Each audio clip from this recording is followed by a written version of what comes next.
Some people love Shakespeare, others not so much. But a Shakespeare adaptation is always a good time. Constellation Theater at 14th and T is featuring a musical called Desperate Measures. It's based off of Shakespeare's play Measure for Measure, but it's set in the Wild West. A gunslinging nun teams up with a sheriff and a saloon dancer to save her brother. Buy tickets now at constellationtheater.org. The show runs through March 17th. Once again, that's constellationtheater.org.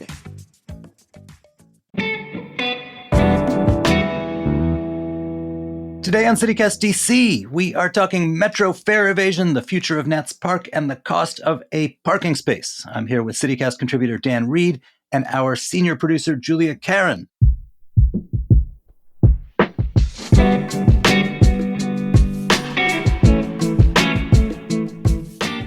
Today is Friday, March 15th. I'm Michael Schaefer, and here's what DC is talking about.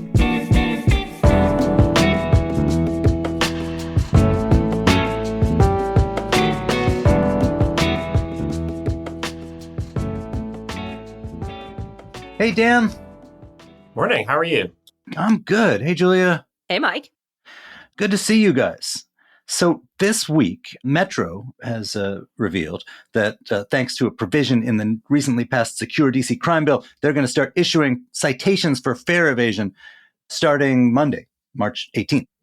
Someone stopped for fare evasion is going to have to provide their legal name and address to police, or else they will face arrest and a fine of up to $100. Apparently, under the regime that held sway before this law and after DC decriminalized fare evasion, all they could do is say, hey, can you go back and please pay?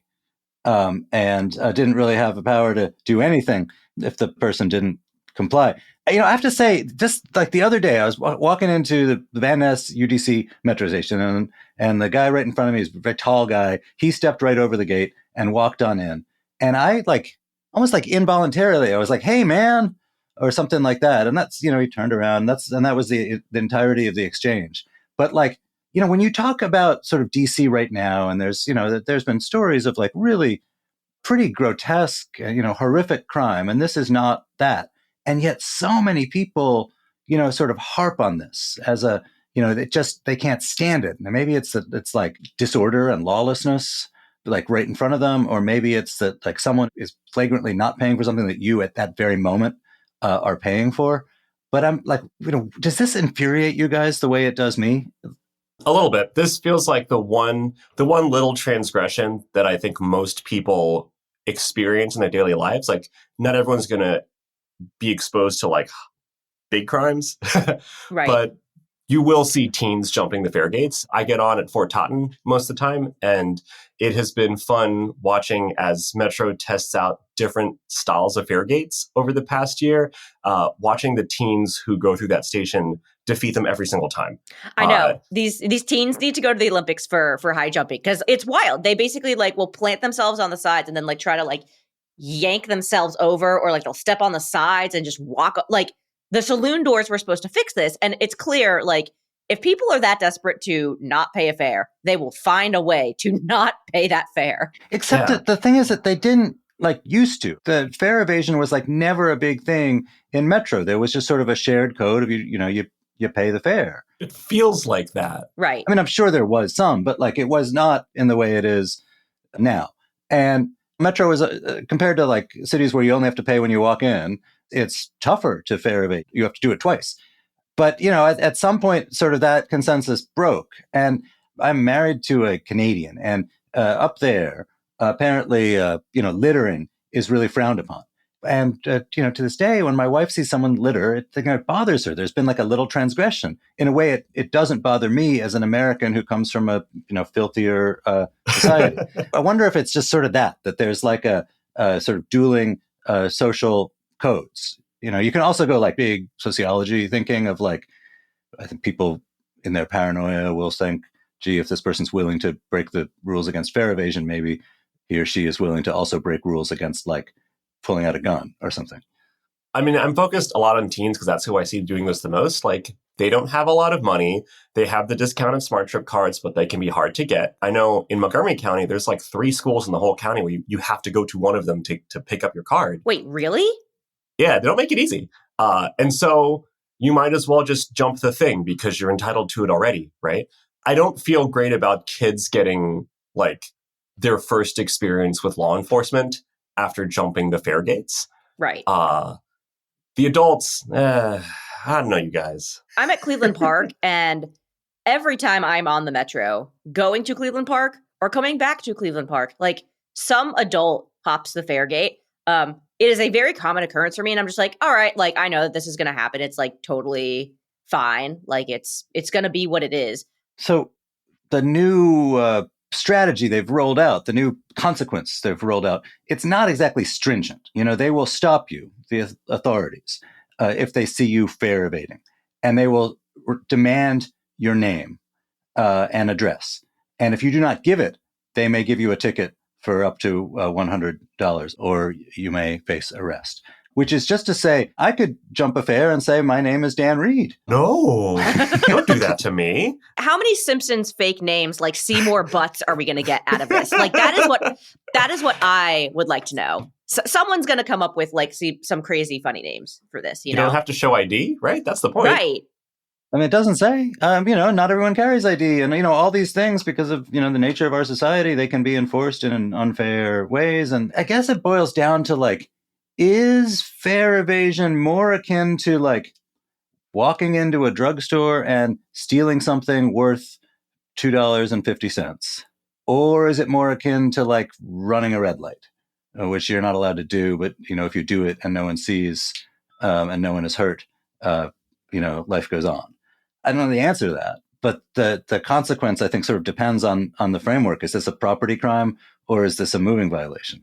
I think part of it is like, does the enforcement mechanism actually work, right? Like, so when you run a red light, if the light has a camera, that flashes and supposedly you get a ticket. And that's supposed to curb the behavior from happening. If you go into a CVS and you steal like $2 worth of insert, shampoo, body wash, whatever, supposedly there are cameras there and like maybe they will find you eventually. No, but I mean, if you get caught, in theory, you can get arrested. And Sure. Some stores have rules of like, we are going to call the police no matter who, so like that's a hell of a disincentive, you know? I mean, you might think you'd get away with it and oftentimes you do. Yeah. But I don't know, like, what do you think, Dan? I mean, is this DC it remains like not a criminal thing. It remains a civil penalty. Is this going to sort of put the genie back in the bottle of like, restoring the code of like, no one would even think to not pay? This is one of those things we have to look at the causes, right? Like, why do people jump the fare gate? Because they don't have money, right? I don't know if that's true. Well, let's assume, right? Let's assume at least some of them are. Then solutions are making it easier to get the discounted Metro cards if you're a teenager or if you're a senior. Or also, DC had a proposal last year to make Metro free. Or to provide like a subsidy for DC residents. Like those are all things that can address at least part of the problem, right? Because once there's the issue of you don't have money to pay your fare is alleviated, that means whatever causes are left over, it's easier to deal with that and maybe target it better.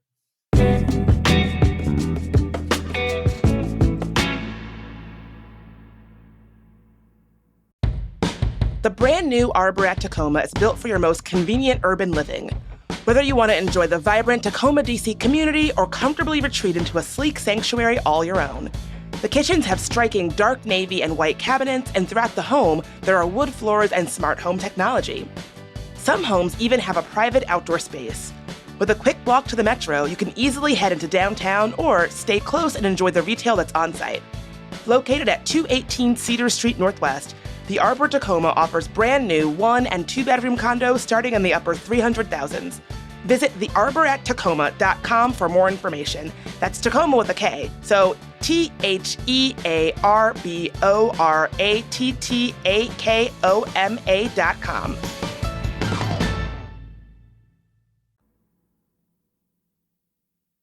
On a much bigger spend note, There is news this week about Nats Park, the home of our Washington Nationals, and potentially the last remaining professional big league sports stadium in the district. They need some stuff, and the city government is suddenly much more aware of the consequences of what happens if you don't give a sports mogul the stuff they want in their publicly owned stadium.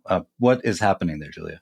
All right. So as we've discovered with Ted Leonsis, the owner of the Caps and the Wizards, threatening to move teams has really gotten DC Council together for at least one thing, and that is for Nats Park. Nats Park, it turns out, is turning 16 years old.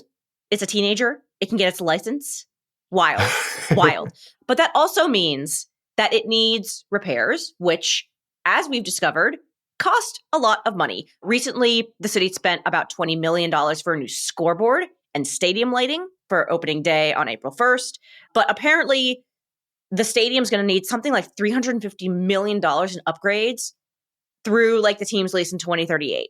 So what is going to happen is Chairman Mendelson of the DC Council has introduced basically this bill that will shunt money from a revenue fund for the park that already exists, and it goes towards repair. And this is going to get funded through sales taxes. So like when you go buy a hot dog and a beer or whatever, that sales tax. Wait, that just sales tax in the stadium, or when I go buy a hot dog and a beer at my neighborhood bar or at my CVS? In the stadium specifically. Okay. Did you say you're buying hot dogs at CVS? All the time, don't you? No, I steal them. That's the $2 item. They're going to get you for that. Exactly. Yeah. So he's basically saying, okay, let's set up a higher sales tax within the stadium. Your hot dog and your beer are going to cost more than $2. They already did cost more than $2, but now they're going to cost more. That money is going to go to this little maintenance section. And the goal, hopefully, is to make it self-sustaining. Why? Well, so that way it funds itself and the Nats don't have to leave and beg the mayor for money. Wait. Are you saying that between now and 2038, which is to say 14 years, it'll be a fully grown adult by then, we're going to generate $350 million in hot dog and beer sales taxes at a baseball stadium, at one baseball stadium? They're very expensive. But it's also, think about like merchandise costs a lot of money too. Obviously they sell food and stuff, but they also sell like the Nats merchandise. And that's $1/3 billion. I know, it is a lot of money. But look at the other sort of news around Nats Park this season, and I think it's related, although it wasn't explicitly, this connection wasn't explicitly made. The Nationals are offering $5 tickets just for DC residents. This has miffed fans from Maryland and Virginia, who are, I think, it's the great majority of the area and probably the great majority of the fans too. But to me, the transaction seems pretty clear, which is that this is like, we DC residents are the ones whose budget and whose tax dollars are on the hook for the things the team wants, and giving us discounted tickets is a little thank you, a little Benny we get by virtue of that being our government who's paying it. That's not the case for people from Maryland or Virginia. And I guess now that I hear what you're saying, maybe the money you're saving by only spending $5 on your ticket is money you could spend on taxable hot dogs and T-shirts. It's a loss leader, right? Gets you in the door. Exactly. Although, Dan, you're not eligible for that reward. How are you feeling about not? I live walking distance to the DC line. Can I get like $6? I don't think it works that way, buddy.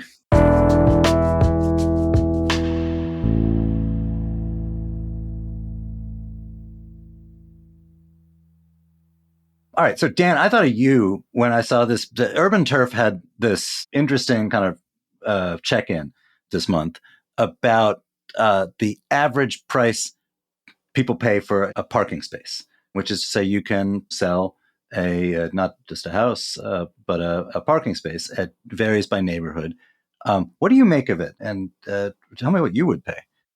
Yeah. So in a previous role, I worked as a transportation planner for a decade. And the thing that I got to sing the gospel of all over the country was parking is really expensive to build.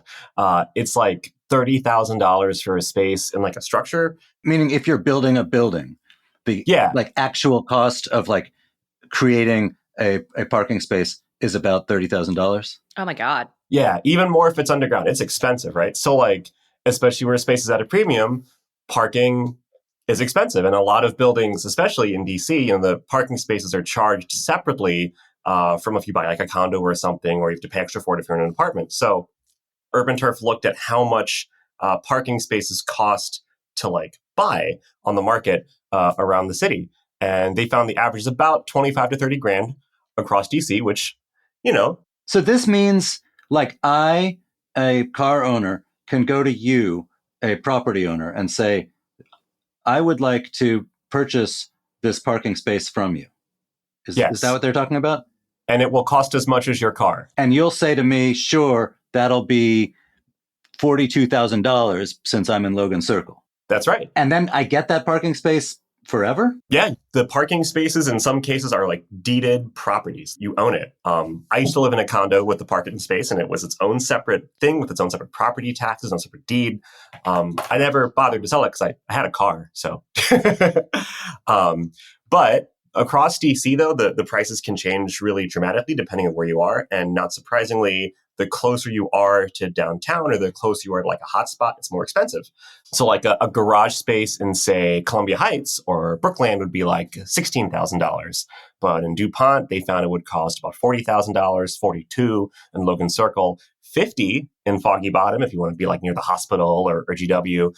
And the hottest parking real estate in DC, and if you've tried to park there, is Adams Morgan, where they found someone is asking $90,000 for a full garage, like not just a space, but I'm guessing like a little garage in somebody's yard. And the idea is the purchaser of this would be someone who has like, say, a condo or something that doesn't have like a row house with a space out back. Or maybe you work in DC and you want like a guaranteed place to park your car. Yeah, that's fair. A lot of money for you. That $90,000 would buy a lot of Uber rides. I mean, you're in the wrong business. You got to go buy a parking space. Yeah, I was going to say, my parking spot in Cleveland Park is included in my rent. It's very rare that happens. Typically, you have to go through the process of registering your car, and you get, the Ward 3 or 4, whatever, parking sticker. I think I've tried to do the math on how much my parking space costs in my alley, and I think it would average to something like $200, maybe $300 a month. And I was like, ooh, what if I rented out my spot to someone else? Could I just get that income for me? Thank you very much. That would be kind of nice. Yeah, different buildings have different policies about that. Yeah, I mean, I can't do that because I actually need my car, unfortunately, to do, things like go play ice hockey out in Rockville. So unfortunately, I can't rent out my parking spot. But it is a dream to just have that little passive income with that parking spot. Let someone's car be the thing that gives you more money. Dan, how much would you pay for parking? Oh, boy. I mean, for knowing that you're not going to have to drive around the neighborhood looking for a space and wondering how far it is to, carry your groceries into your house. I don't know what you do with a car at all, but how much would, given the way your specific life is set up right now, how much would you pay? Well, if I had to think about it, right, the 40 or 50 grand for a parking space in a mortgage is only a couple $100s a month. So I suppose I would do that. I have a driveway, so I can park my car in front of my house, which is really nice. And it is really convenient with when I have my dog or groceries or a big thing from IKEA. So I suppose I would be in the market for a 5-digit price parking space. All right. Well, anyone who owns one, I can connect you with Dan if you need. Anyway, Dan, awesome to see you. Yeah, you too. Thank you. Julia, awesome to see you too. Thanks, Mike.